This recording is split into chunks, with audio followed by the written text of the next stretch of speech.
Olá, queridos e queridas, aqui é a Flávia Soto e, e nesse canal, aqui no nosso canal, no meu canal, nós estamos para a gente se olhar, né, para a gente trabalhar a nós mesmos e contribuir na formação de crianças e jovens saudáveis mentalmente, emocionalmente, espiritualmente e fisicamente.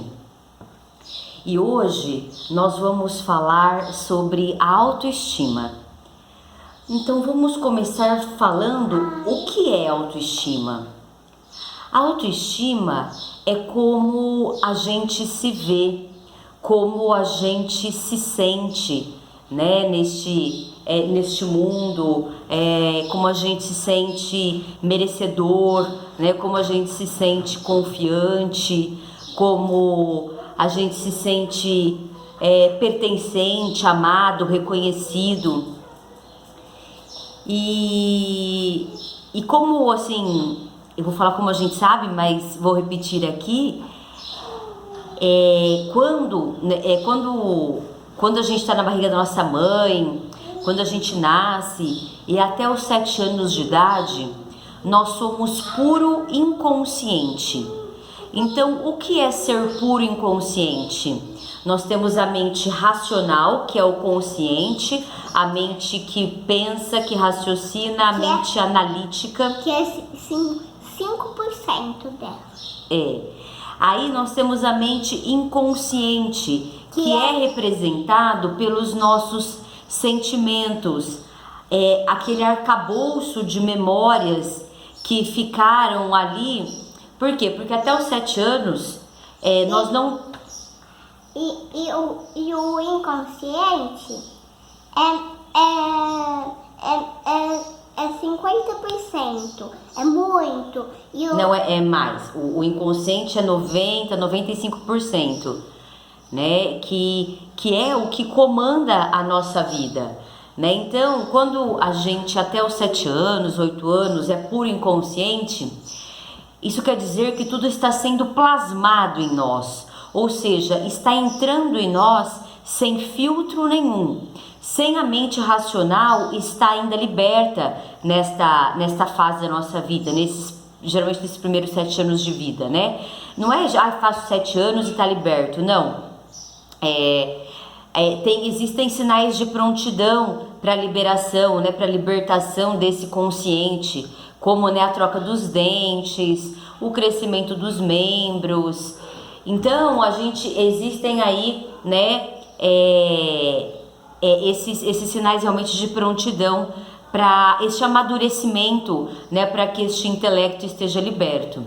Então, quando a gente fala que tudo fica plasmado, que a criança é uma esponja, ela absorve tudo, né, sem filtros, quando a gente fala que ela acredita como uma verdade absoluta, é porque ela é este puro inconsciente.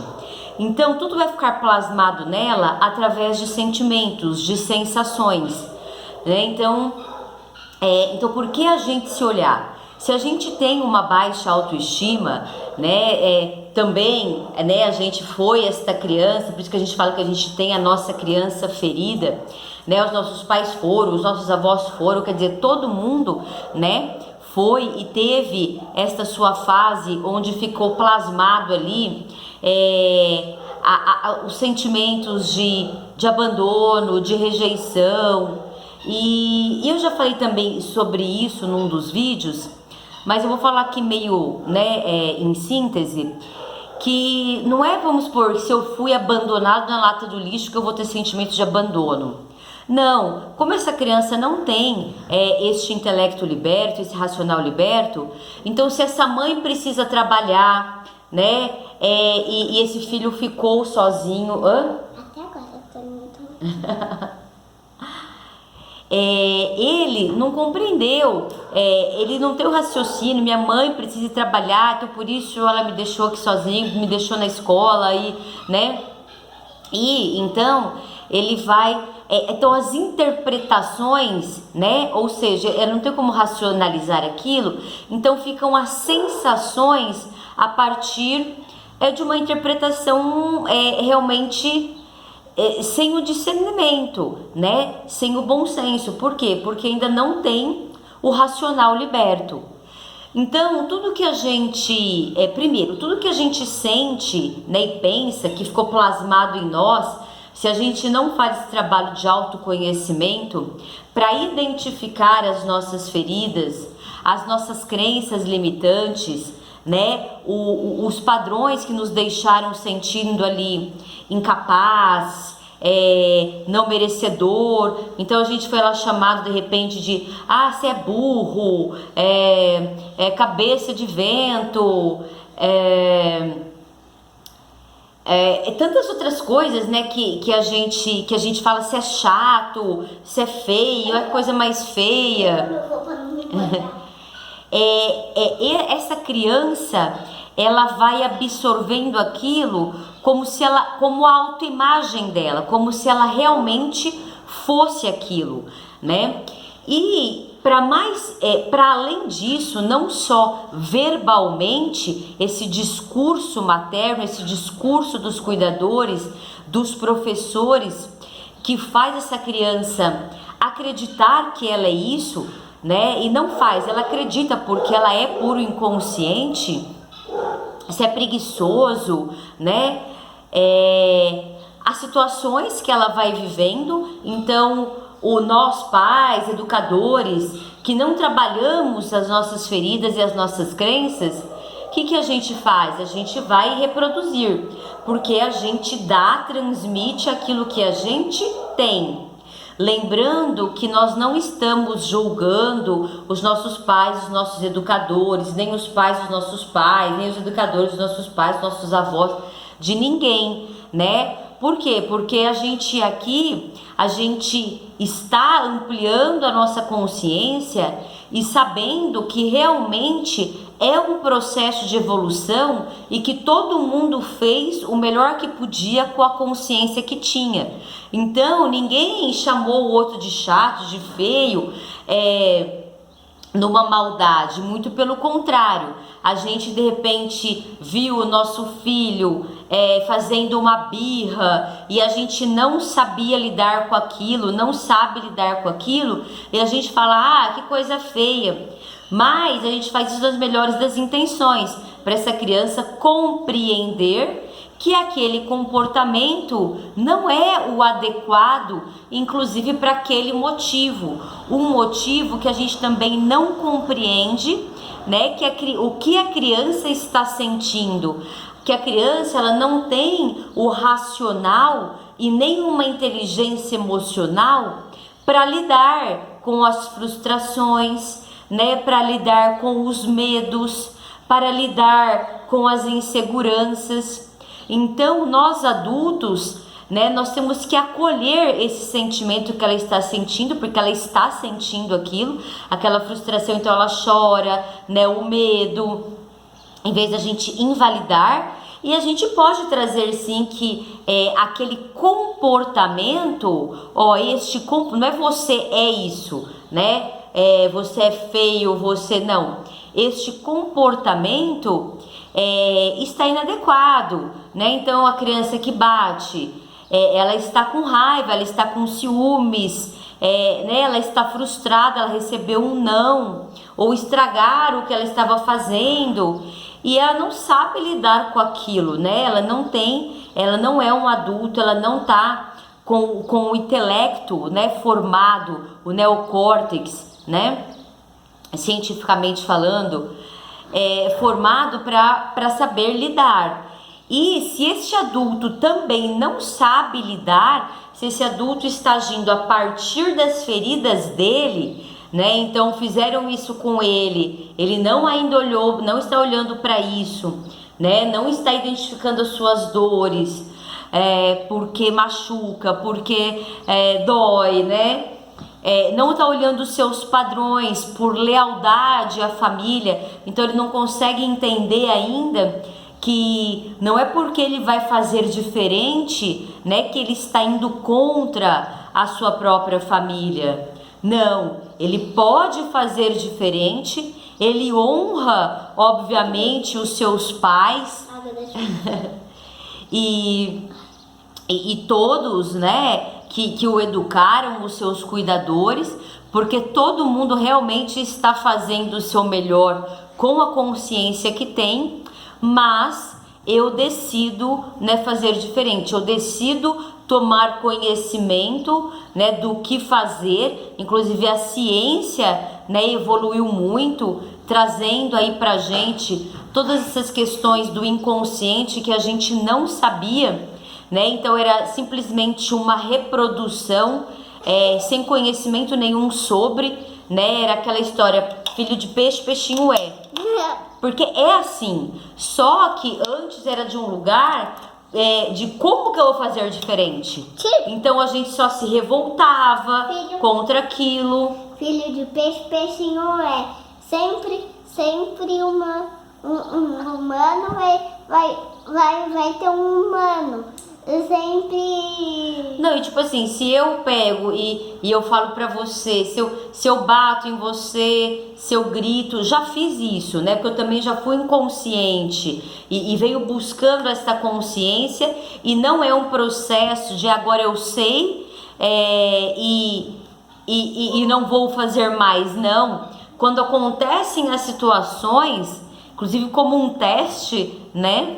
Para essa internalização e a gente agir de uma outra forma, vai ser um processo, né, longo que se faz até que você consiga ter essa inteligência emocional. Até que, por exemplo, acontece a situação, ao invés de você reagir gritando, batendo, culpando essa criança, condenando, julgando ela, né? Então aí essa criança vai entender que ela não pode errar, que ela é inadequada, que ela é feia, que ela é chata, que ela é ruim, que ela é maldosa, que ela é injusta, né? E então, quer dizer, tá ali sendo construída essa autoestima, essa autoimagem, né, a partir de tudo que está sendo nomeado para ela, a partir do que esse adulto traz dentro de si e reproduz, projeta sobre essa criança, e também como esse adulto se sente. Então, se esse adulto não olhou para suas feridas, não as ressignificou, a partir de um lugar mesmo de consciência, onde a gente compreende, né, que nós estamos num processo onde a gente tem cada vez mais conhecimento e informação sobre o ser humano, né, através da observação também, e, né, através da vivência, e a gente então pode espelhar, se confrontar com padrões, com crenças, com comportamentos, com sentimentos, com formas de pensar e de agir que realmente não estão de acordo com um crescimento saudável. Então, por exemplo, não é só o bater, o gritar que está bem explícito, né? Mas quando esta criança bateu no outro coleguinha e a gente pune essa criança, castiga essa criança, coloca ela de ruim, de errada, sem saber sem nem pensar, né? Porque nós estamos ainda na superficialidade do negócio, só olhando aquele comportamento e julgando a partir, né, dessa nossa referência que a gente tem, porque foi conosco assim também. A gente não está olhando o que está por detrás daquilo, né? Qual é o sentimento que está por detrás daquele comportamento, né? E então eu estudei e estudo muito a comunicação não violenta, essa educação consciente, exatamente para a gente sempre ter esse olhar atento para o que está por detrás dos comportamentos.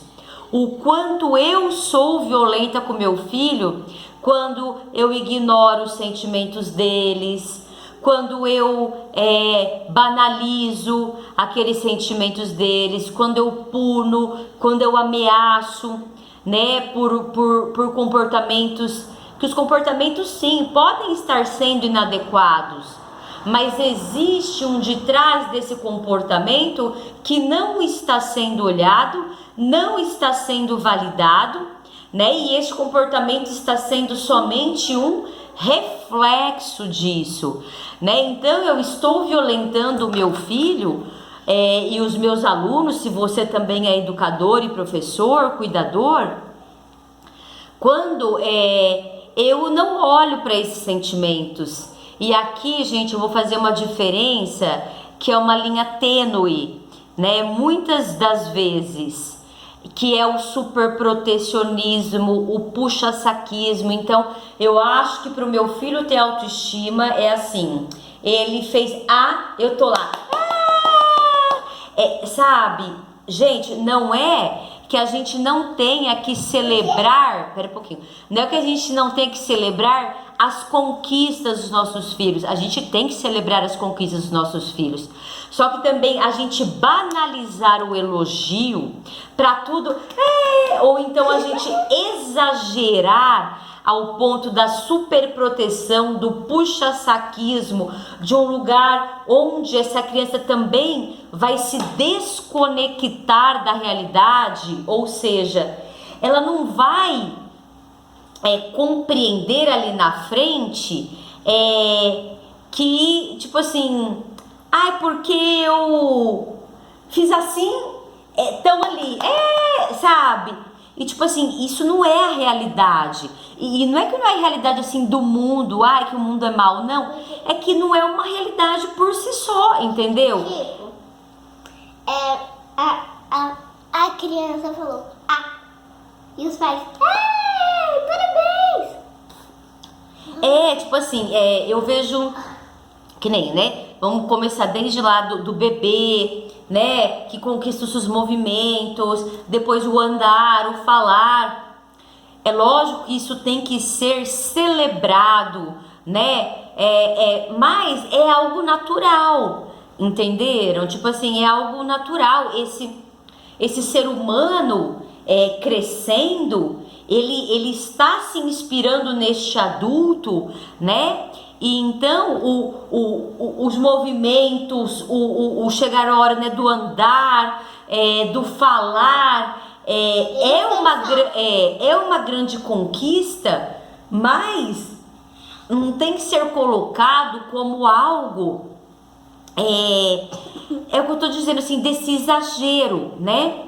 Da mesma forma, esta crítica, lógico que não é uma crítica do discernimento, mas a crítica de realmente invalidar sentimentos, ignorar a criança quando ela não faz o que você quer, retirar o amor, a atenção quando ela não faz o que você quer, né? E não é de um lugar do que você quer, simplesmente, mas é de um lugar de você compreender a imaturidade da criança e mais, que ela está aprendendo com você esta inteligência emocional, né? Então, a partir do momento que eu bati no meu coleguinha e eu fui julgado pelo meu pai, eu fui condenado, e não é que a gente tem que deixar bater, né? A gente vai pegar,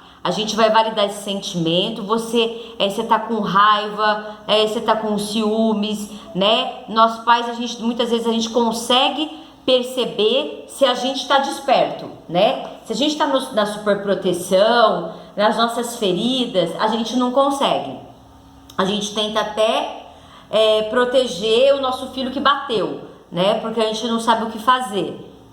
Então a gente vai trazer que aquela atitude, aquele comportamento de bater é inadequado, mas que o sentimento de raiva, de ciúmes, foi nomeado ali para ele, né? Então ele teve o sentimento não só nomeado, então ele vai ter compreendido, né? Não só dentro dele, mas ele teve o seu sentimento compreendido, né? Pelos seus cuidadores, e que eu posso sentir aquilo, mas não agir daquela forma, né? Então daí o adulto traz uma atuação para aquela expressão daquele sentimento mais consciente. Ó, a gente pode sentir raiva, mas a gente sai correndo, bate o pé firme no chão, a gente grita, vai no quintal, a gente soca um travesseiro para você não se machucar, não machucar o outro e não destruir nada do ambiente. Então essa é uma regra a ser colocado para o comportamento, né? E o sentimento ser validado. Então a autoestima está sendo construída a partir de todas essas atitudes que eu trouxe até agora. Então da gente se olhar, a gente identificar as nossas dores, como foi a nossa educação, né? Sem vamos dizer, sem os sabotadores do ai, porque meu pai e minha mãe eles não erram, ai, porque eu vou culpar e julgar meus pais se eu identificar e reconhecer que eles erraram.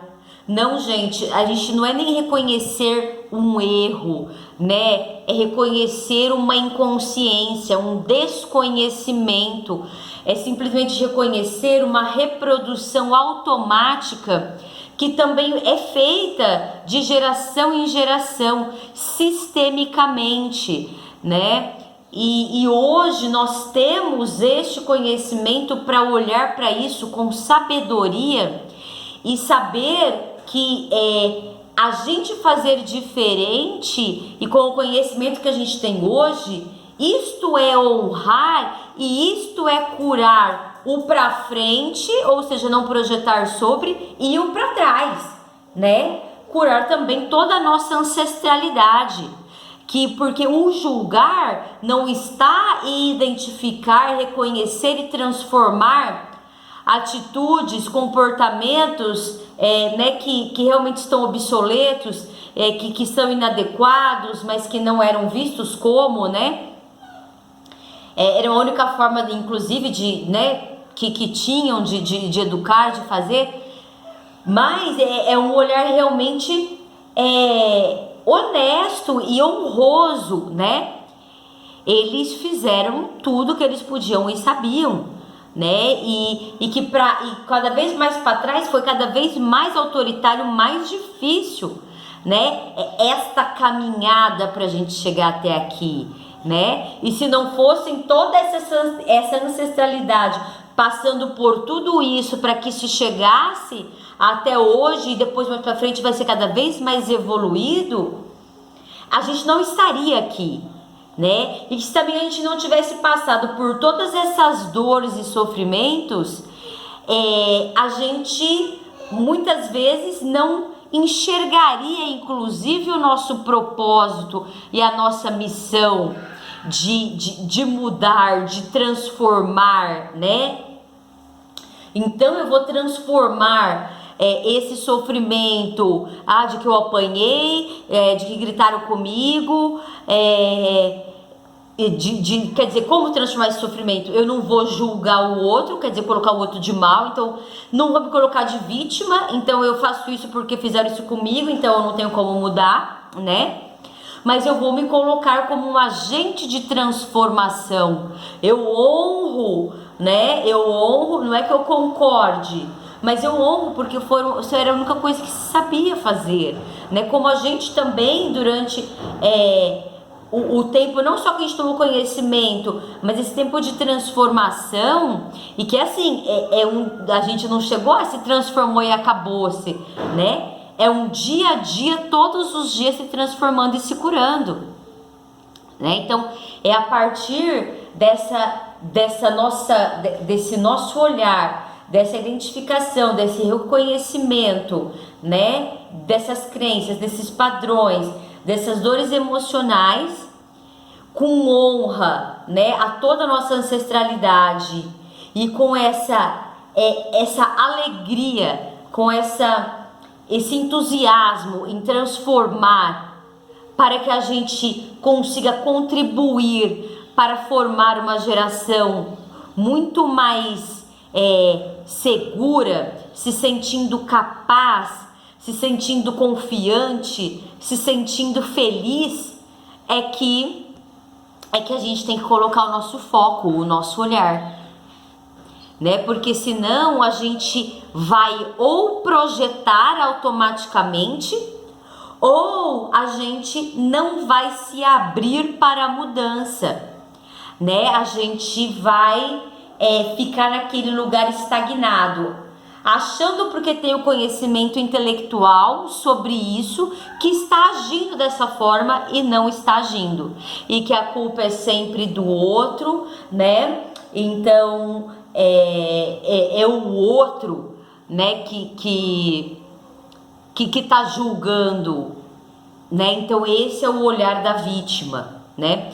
E gente, o julgamento não é você trazer os fatos à tona, né? Então você conversar, você trazer para si mesmo sobre isso, sobre como foi a nossa educação, né? Não é você não falar sobre isso, a gente tem que falar sobre isso, né? Mas é a gente realmente ampliar a consciência, porque o julgamento está quando a gente quer mentir, quando a gente quer manipular, né, a situação, ou para nós mesmos, ou a situação externa, né, que está acontecendo. E a situação externa sempre vem para validar aquelas crenças, aqueles sentimentos que ficaram ali estagnados, né, naquela infância, ficaram plasmados ali naquela infância, e nós estamos sempre olhando, agindo e sentindo as situações que nos acontecem a partir das nossas feridas, a partir da nossa referência de pensamento, né, da forma que nos foi colocado. Então, as crianças estão brincando, correndo, de repente tem um padrão de que a criança não pode correr, que a criança tem que ficar sentada, parada, quieta, e é muito pelo contrário. A natureza da criança, o aprendizado da criança nos primeiros 7 anos de vida é o movimento, é o querer. Oi, gente. E aí, se a gente tem essa crença, a gente já está limitando ao extremo. Se a gente já sabe que essa criança tem que se movimentar, que ela tem que correr, mas daí o nosso filho, por exemplo, ele é menor que as outras crianças, e essa criança então ela não vai nem correr com as outras crianças porque ela é menor, ou ela não aceita perder, né? Então são as crenças dos pais, e essa criança está reproduzindo. Se ela não aceita perder, ou se ela não quer nem brincar porque ela é menorzinha, não vai conseguir correr igual os maiores, né? Que nem eu vejo a Maria Fernanda, muitas vezes ela brinca com crianças maiores, e as crianças maiores vão correr mais entre elas, para pegar entre elas, porque correm, né, mais rápido, tudo, mas ela tá ali correndo junto, mesmo que essas crianças não vão diretamente pegar ela toda hora, porque é mais fácil, né? Mas ela tá ali correndo junto, brincando. Tem crianças que nem entram na brincadeira, ou tem crianças que as crianças começam a correr, ela sente e chora, porque não está esperando ela, e a questão não é essa, né, de esperar ou não. Quer dizer, isso é uma crença, é uma projeção dos pais, né? É a projeção das dores emocionais de rejeição, de abandono, né? Então coloca isso na criança, e essa criança não permite então nem brincar, nem se colocar na brincadeira, ou quando se coloca, ela não, eu vou correr, né? Eu vou simplesmente correr. Essa é a brincadeira, esse é o gostoso, esse é o movimento que essa criança tem que fazer, né? Brincadeira de corrida com umas crianças de 9 e 10 anos, e elas me passam. Eu não fico gritando, espera. Exatamente, simplesmente você vai correr, né? Você vai correr no seu ritmo, na sua velocidade, de acordo com a sua idade, com o seu tamanho. E eu também corro muito rápido. E você vai estar feliz. Você vai estar feliz, você vai estar liberto das crenças dos seus pais, né? Para simplesmente correr e brincar. Das nossas crenças, né? Porque se a gente está com essas crenças, é porque a gente ainda né, olhou para isso, a gente está projetando sobre os outros. Essas crianças que não esperam, essas crianças que, né, ela não pode brincar com essas crianças, né, porque eles correm mais rápido. Não, eu estou projetando as minhas dores sobre meus próprios filhos, né? E não estou nem permitindo que eles brincam, que eles corram, que de repente caiam, né? E eu estou sempre culpando, então. E tudo bem se eles caírem. Isso vai acontecer, né? Senão você não vai nem se pôr para correr, né? Eu já ralei a boca. Muitas vezes. Não, a boca é só uma. Mas joelho, né? Cotovelo, enfim. Cabeça. Meus queridos, então é isso, né? É isso que eu tinha para trazer um pouco aí sobre essa construção, né, da autoestima, né, das crianças, dos jovens, e eu vou trazendo aí muito mais aí para nós, né, numa conversa aí para que a gente possa realmente, né, se transformar e realmente aí contribuir para uma formação bem saudável, né, em todos os nossos âmbitos, mental, físico, emocional e espiritual. Grande beijo e grande abraço e até a próxima. Eu te amo.